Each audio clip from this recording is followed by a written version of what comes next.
Hello అందరికీ. పురాణాల పరంగా, జ్యోతిష్య శాస్త్ర పరంగా వరలక్ష్మి వ్రతాన్ని ఏ రోజు చేసుకోవాలి? ఏ సమయంలో చేసుకోవాలి? అనే విషయాన్ని ఈ వీడియోలో మనం తెలుసుకుందాం. 2026 సంవత్సరం శ్రావణ మాసంలో వరలక్ష్మి వ్రతం ఎప్పుడు చేసుకోవాలనే సందేహం చాలా మందిలో ఉంటుంది. ఆగస్టు 21వ తేదీ శుక్రవారం పౌర్ణమికి ముందు వచ్చే శుక్రవారం చేసుకోవాలా? ఆగస్టు 28వ తేదీ శుక్రవారం పౌర్ణమితో కలిసి వచ్చింది కాబట్టి ఆ రోజు చేసుకోవాలా అనే సందేహం చాలా మందికి ఉంటుంది. దీనికి సమాధానం పద్మపురాణంలో ఉంటుందట. పద్మపురాణం ఏం చెప్తుంది అనంటే, భృగు మహర్షి విష్ణుమూర్తి వక్షస్థలం మీద కాలితో తన్నిన తరువాత లక్ష్మీదేవికి కోపం వచ్చి వైకుంఠాన్ని విడిచిపెట్టి భూలోకానికి వెళ్ళిపోతుంది. అప్పుడు భృగు మహర్షి తన తప్పును క్షమించమని ప్రాధేయపడ్డానికి సంకేతంగా లక్ష్మీదేవి గురించి తపస్సు చేస్తాడట. లక్ష్మీదేవి ప్రత్యక్షమై నీకే వరం కావాలో కోరుకోమని భృగు మహర్షిని అడిగినప్పుడు, అమ్మ నేను చేసిన తప్పును క్షమించి నీవు నాకు పుత్రికగా జన్మించు అని వరం అడుగుతాడట. అప్పుడు నీకు నేను పుత్రికగా జన్మిస్తాను అని భృగు మహర్షికి లక్ష్మీదేవి వరం ఇస్తుందట. ఇచ్చిన వరం తప్పకుండా శ్రావణ మాసంలో పౌర్ణమికి ముందు వచ్చే శుక్రవారం రోజు భృగు మహర్షికి పుత్రికగా జన్మిస్తుంది. ఆ వరం వల్ల లక్ష్మీదేవి ఆయనకు పుత్రికగా జన్మించింది. కాబట్టి వరలక్ష్మి అనే పేరు వచ్చిందని పద్మపురాణంలో చెప్పారు. పౌర్ణమికి ముందు వచ్చే శుక్రవారం జన్మించింది కాబట్టి శ్రావణ మాసంలో పౌర్ణమికి ముందు వచ్చే శుక్రవారం వరలక్ష్మీదేవి జన్మదినం, వరలక్ష్మీదేవి పుట్టినరోజు. అందుకే వరలక్ష్మి వ్రతాన్ని శ్రావణ మాసంలో పౌర్ణమితో కూడిన శుక్రవారం కాదు, పౌర్ణమికి ముందు వచ్చే శుక్రవారం చేసుకోవాలి. ఆ రోజు వరలక్ష్మీదేవి భృగు మహర్షికి పుత్రికగా జన్మించిన రోజు అని మనకు పద్మపురాణంలో చెప్పడం జరిగింది. కాబట్టి అందరూ కూడా 2026 సంవత్సరంలో ఆగస్టు 21వ తేదీ శుక్రవారం వరలక్ష్మి వ్రతం చేసుకోవాలి. ఒకవేళ ఆ రోజు ఆడవాళ్లకు ఏవైనా ఇబ్బందులు వచ్చి చేసుకోవడం వీలు కాకపోతే అప్పుడు ఏం చేయాలి అనంటే, దానికి ప్రత్యామ్నాయంగా పౌర్ణమితో కూడిన శుక్రవారం అంటే ఆగస్టు 28వ తేదీ శుక్రవారం చేసుకోవాలి. కానీ వాస్తవానికి పద్మపురాణం ప్రకారం వరలక్ష్మీదేవి పుట్టినరోజు అయిన ఆగస్టు 21వ తేదీ శుక్రవారం వరలక్ష్మి వ్రతం చేసుకుంటేనే అద్భుతమైన ఫలితాలు కలుగుతాయి. వరలక్ష్మి వ్రతం రోజు వరలక్ష్మి అమ్మవారికి ఏ నైవేద్యాలు సమర్పించాలి, ఏ పుష్పాలతో పూజ చేయాలి, వరలక్ష్మి వ్రతం పూర్తయిన తరువాత వాయనంలో ఏ పదార్థాలు ఉంచాలి, వరలక్ష్మి వ్రతం రోజు పూజలో తప్పనిసరిగా ఎటువంటి వస్తువులు ఉంచాలి, ఈ విషయాలన్నీ ఇప్పుడు మనం తెలుసుకుందాం. మహిళలందరూ కూడా, ఆడవాళ్ళందరూ కూడా ఆగస్టు 21వ తేదీ శుక్రవారం నాడు పౌర్ణమికి ముందు వచ్చే శుక్రవారం నాడు వరలక్ష్మి వ్రతం ఆచరించుకోవాలి. ఆ రోజు అనేక కారణాల వల్ల మహిళలకు కొన్ని ఇబ్బందులు, సమస్యల వల్ల చేసుకోలేకపోయినా, వరలక్ష్మి వ్రతం చేసుకోవడం వీలు కాకపోయినా అప్పుడు ఆగస్టు 28 పౌర్ణమితో కూడిన శుక్రవారం వరలక్ష్మి వ్రతం చేసుకోవచ్చు. అయితే వరలక్ష్మి వ్రతం రోజు అమ్మవారికి కొన్ని ప్రత్యేకమైన నైవేద్యాలు సమర్పిస్తే వరలక్ష్మీదేవి సంవత్సరం అంతా కూడా వరాల జల్లులు కురిపిస్తుందని పౌరాణిక గ్రంథాలలో చెప్పారట. వరలక్ష్మి వ్రతం రోజు అందరూ తప్పకుండా సమర్పించాల్సిన పంచ అన్నాల నైవేద్యాలు పురాణాల్లో చెప్పారు. అంటే వరలక్ష్మి వ్రతం రోజు 5 రకాలైనటువంటి అన్న నైవేద్యాలు వరలక్ష్మీదేవికి సమర్పించుకోవాలి. దధ్యోజనం అంటే తాలింపు పెట్టినటువంటి పెరుగన్నాన్ని వరలక్ష్మీదేవికి నైవేద్యంగా సమర్పించాలి. దధ్యోజనం నైవేద్యంగా సమర్పిస్తే అమ్మవారి అనుగ్రహం వల్ల సర్వ సంపదలు లభిస్తాయి. పాలతో చేసిన పాయసాన్నాన్ని వరలక్ష్మీదేవికి నైవేద్యంగా సమర్పించి ప్రసాదంగా స్వీకరిస్తే అధికార పదవులు లభిస్తాయి. అంటే ఉద్యోగంలో ప్రమోషన్లు తొందరగా రావాలన్నా, రాజకీయాల్లో పదవులు రావాలన్నా, జీవితంలో గొప్ప గొప్ప అధికార పదవులు సిద్ధించాలన్నా పాలతో చేసిన పాయసాన్ని నైవేద్యంగా సమర్పించాలి. హరిద్రాన్నం అంటే పసుపు కలిపిన అన్నం అంటే పులిహోర. వరలక్ష్మీదేవికి పులిహోర నైవేద్యం సమర్పించి ప్రసాదంగా స్వీకరిస్తే భార్యాభర్తల మధ్య గొడవలు తగ్గిపోతాయి, దంపతుల మధ్య అన్యోన్యత పెరుగుతుంది, సత్సంతానం కలుగుతుంది. సంతాన ప్రాప్తిని సిద్ధింపజేసుకోవటానికి పులిహోర నైవేద్యంగా సమర్పించాలి. పెసరపప్పు అన్నం, పులగం అన్నం. పెసరపప్పు అన్నంలో కలిపి ఆవు నెయ్యి వేసి తయారు చేస్తే దాన్ని పులగం అంటారు.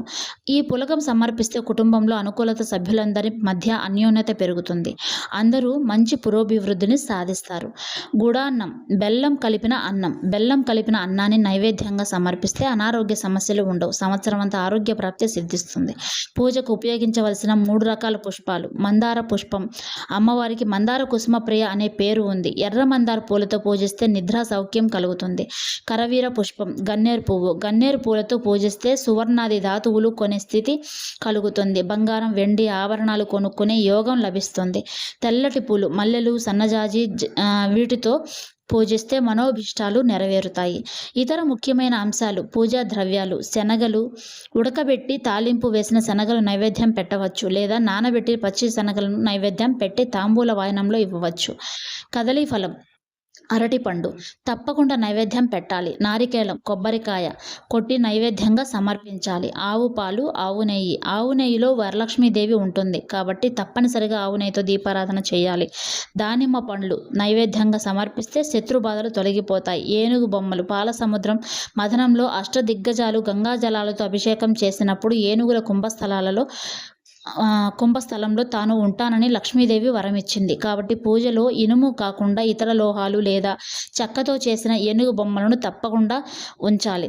పద్మపుష్పం: పూజలో కనీసం ఒక్క తామర పువ్వునైనా సమర్పించాలి. కలశం, నాణెం: కలశంలో పుష్పాలు, అక్షింతలతో పాటు వెండి నాణెం ఉంచాలి. వ్రతం ముగిశాక కలశాన్ని దక్షిణతో పాటు పురోహితుడికి దానం ఇస్తే విశేష ఫలితం దక్కుతుంది. మారేడు దళాలు: మారేడు దళాలతో పూజించిన అమ్మవారి అనుగ్రహం లభిస్తుంది. వాయనంలో సమర్పించాల్సినవి: సాధారణ వాయనం: లేత తమలపాకులు, 2 వక్కలు, అరటిపండ్లు, శనగలు, తోరాలు, చలిమిడి, చీర, రవిక వస్త్రం, యాలకులు, లవంగాలు ఉంచి వాయనం ఇవ్వాలి. ప్రత్యామ్నాయ వాయనం: ఆర్థిక ఇబ్బందులు ఉన్నవారు తమలపాకులు, 2 తులసి దళాలు, 1 పసుపు కొమ్ము, వక్కలు ఉంచి వాయనం ఇవ్వచ్చు. నిషేధించబడినవి: వరలక్ష్మి వ్రతం రోజు ఎట్టి పరిస్థితుల్లోనూ నీలం రంగు పుష్పాలు, గడ్డి పూలు అమ్మవారికి సమర్పించకూడదు. అలాగే వరలక్ష్మి వ్రతాన్ని పుట్టింట్లో చేసుకోవచ్చా? బంధువుల ఇంట్లో చేస్తే వ్రత ఫలం కలుగుతుందా? వరలక్ష్మి వ్రతం సమీపిస్తే చాలామంది మహిళలకు వచ్చే సందేహం ఇదే. వ్రతాన్ని తప్పనిసరిగా అత్తవారింట్లోనే చెయ్యాలా? పుట్టింట్లో ఉంటే చేసుకోకూడదా? బంధువుల ఇంట్లో ఉంటే చేయవచ్చా? దీనికి వరలక్ష్మి వ్రత కథలోనే అందమైన సమాధానం కనిపిస్తుంది. చారుమతి కథ ఏం చెబుతుంది అనంటే, పురాణ ప్రసిద్ధమైన కుండిన నగరంలో చారుమతి అనే సద్గుణ సంపన్నురాలైన ఇల్లాలు ఉండేది. అత్తామామలను గౌరవిస్తూ భర్త పట్ల భక్తి అనురాగాలతో కుటుంబంలో హితంగా మితంగా జీవిస్తూ ధర్మబద్ధమైన జీవితాన్ని గడిపేది. ఆమె సద్గుణాలకు ప్రసన్నమైన స్త్రీ వరలక్ష్మీదేవి ఒకరోజు స్వప్నంలో దర్శనమిచ్చి తనను ఏ విధంగా వ్రతపూర్వకంగా ఆరాధించాలో తెలిపిందని వ్రతకథ చెబుతోంది. ఇక్కడ చారుమతి చేసిన పని ఎంతో అందమైనది. అమ్మవారు నాకు చెప్పారు, నేను ఒక్కదాన్నే చేసుకుంటాను అని ఆమె అనుకోలేదు. తనకు కలిగిన అనుభవాన్ని ముందుగా అత్తామామలకు, భర్తకు తెలిపి వారి అనుమతి ఆశీస్సులతో వ్రతానికి సిద్ధమైంది. అంతేకాదు, తనకు తెలిసిన వ్రత మహిమను ఇతర స్త్రీలతో కూడా పంచుకుంది. వారందరినీ కలుపుకొని అమ్మవారిని ఆరాధించింది. అంటే వరలక్ష్మి వ్రతంలో ప్రదేశం కన్నా భక్తి ప్రధానం. చారుమతి అత్తవారింట్లో వ్రతాన్ని ఆచరించినంత మాత్రాన ప్రతి స్త్రీ కూడా తప్పనిసరిగా అత్తవారింట్లోనే చెయ్యాలనే నియమంగా దీనిని భావించాల్సిన అవసరం లేదు. అత్తవారింట్లో చేయగలిగితే అక్కడ చేయవచ్చు. పుట్టింట్లో ఉన్నారా? అక్కడ కూడా చేసుకోవచ్చు. బంధువుల ఇంట్లో ఉన్నారా? అక్కడ కూడా చేసుకోవచ్చు. అక్కడ కూడా వీలు కాకపోతే సంప్రదాయానికి అనుగుణంగా ఏర్పాట్లు చేసుకొని ఆలయంలో లేదా సామూహికంగా ఇతర భక్తులతో కలిసి వరలక్ష్మి వ్రతాన్ని ఆచరించవచ్చు. అయితే కుటుంబానికి ప్రత్యేకంగా వస్తున్న ఆచారం, కులాచారం లేదా గురువు సూచించిన విధానం ఉంటే దానిని గౌరవించడం సముచితం. చారుమతి మనకు నేర్పిన మరో గొప్ప విషయం ఉంది. అమ్మవారి అనుగ్రహాన్ని ఆమె తనకే పరిమితం చేసుకోలేదు. తనకు తెలిసిన వ్రతాన్ని ఇతర స్త్రీలకు తెలియచేసి వారిని కూడా తనతో కలుపుకొని ఆరాధన చేసింది. అందులోనే వరలక్ష్మి వ్రతంలోని ఒక అందమైన ఆధ్యాత్మిక భావం కనిపిస్తుంది. మనకు లభించిన శుభాన్ని పంచుకుంటే అది తగ్గదు, మరొకరి జీవితంలోనూ మంగళ దీపాన్ని వెలిగిస్తుంది. అందుకే ఈ వరలక్ష్మి వ్రతం నాడు నేను ఎక్కడ ఉన్నాను అనే సందేహం కంటే నేను ఎంత భక్తితో అమ్మవారిని ఆరాధిస్తున్నాను అనే భావనకు ప్రాధాన్యం ఇవ్వండి. అత్తవారింట్లో అయినా, పుట్టింట్లో అయినా, బంధువుల ఇంట్లో అయినా సాంప్రదాయబద్ధంగా, సామూహికంగా అయినా స్థలం మారవచ్చు, కానీ అమ్మవారి పట్ల మన భక్తి మారకూడదు. మనసారా సంకల్పించి శ్రద్ధతో శ్రీ వరలక్ష్మీదేవిని ఆరాధిస్తూ నాకు మాత్రమే కాదు, నా కుటుంబానికి, నా పుట్టింటికి, నా మెట్టినింటికి, నా బంధుమిత్రులకు కూడా ఆయురారోగ్యాలు, సౌభాగ్యం, సుఖశాంతులు ప్రసాదించు అని ప్రార్థిద్దాం. శ్రీ వరలక్ష్మీదేవి అనుగ్రహం అందరి కుటుంబాలపై పరిపూర్ణంగా ఉండాలి అనుకుంటున్నాను. విన్నారు కదండి. వరలక్ష్మి వ్రతం రోజు మనం ఏమైతే చేసుకోవాలో అవన్నీ కూడా నాకు తెలిసినవి మీతో చెప్పగలిగాను. నేను తెలుసుకొని మరీ చెప్తున్నాను. ఎందుకనంటే నాకు తెలియకుండా మీకు చెప్పినట్లయితే నా నేను ఏదో ఒక తప్పు చెప్తాననమాట. ఆ తప్పు మీరు తెలుసుకొని నాకు మళ్ళీ వివరించారనుకోండి, కామెంట్ చేశారనుకోండి, అర్రే! నాకు తెలియకుండా చెప్పేసానే నాదే తప్పు కదా అని చెప్పి ఆ తప్పు నేను చేసినట్లయితది. అందుకనే నేను కొన్ని విషయాలు తెలుసుకొని మీతో చెప్తున్నాను. అయితే ఇప్పుడు నేను చేస్తున్న ఈ పనులన్నీ కూడా గురువారం రోజు నేను చేసుకుంటున్నాను. ఈరోజు పనులన్నీ పూర్తి చేసేసుకొని శుక్రవారం రోజు ఏ పని లేకుండా అమ్మవారి పూజ చేసుకోవచ్చు. ఉదయాన్నే లేచి 6:30 నుంచి 7:30 వరకు అమ్మవారి పూజ సింహలగ్నంలో మంచి ముహూర్తం అది. ఆ ముహూర్తంలో పూజ చేసుకోవాలి అనే ఉద్దేశంతో నైటే మొత్తం పనులన్నీ చేసేసుకుంటున్నాను. గురువారం రోజే ఇల్లు వాకిలి మొత్తం కడిగేసుకున్నాను. ఇక పొద్దున్నే లేచి ముగ్గు పెట్టేసుకొని స్నానం చేసి అమ్మవారికి పూజ చేసుకోవటమే. అయితే నేను ఇక్కడ వ్రతం చేసుకోవట్లేదండి. వ్రతం చేసుకోవటానికి నాకు కొన్ని ఇబ్బందులు ఉన్నాయన్నమాట. ఆ ఇబ్బందుల వల్ల నేను వ్రతం అనేది చేసుకోలేకపోతున్నాను. చేసుకోవాలి అనుకునే వాళ్ళకు నేను కొన్ని విషయాలు చెప్పాను. అవి మీకు మంచిగా అనిపిస్తే మన ఈ వీడియోకి ఒక మంచి లైక్ చేయండి.